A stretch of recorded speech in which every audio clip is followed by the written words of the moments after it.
আমরা সারাদিন যেই কাজগুলো করি এর মধ্যে সবচেয়ে গুরুত্বপূর্ণ কাজ হলো সলাত, নামাজ পড়া।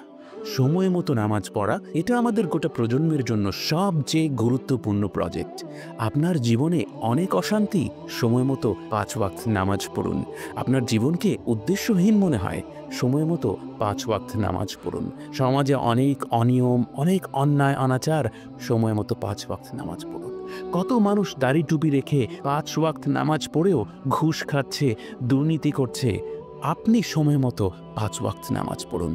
নামাজ পড়েও মনে শান্তি আসছে না, সময় মতো ৫ ওয়াক্ত নামাজ পড়তে থাকুন। একদিন পরিবর্তন আসবেই। একদিন আপনার অন্তর খুলে যাবে, বিষণ্ণতা কাটিয়ে ওঠে, আপনি অন্তরে আনন্দ অনুভব করবেন।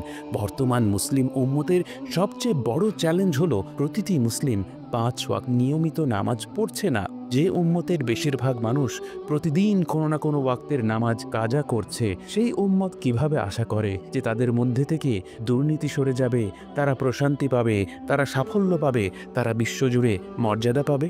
আল্লাহ ততক্ষণ পর্যন্ত একটি জাতির অবস্থা পরিবর্তন করেন না যতক্ষণ পর্যন্ত না তারা নিজেরা নিজেদের পরিবর্তন করে।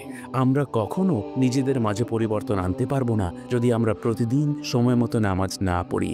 অতএব আসুন প্রতিদিন প্রতি ওয়াক্তে সময় মতো নামাজ পড়ি।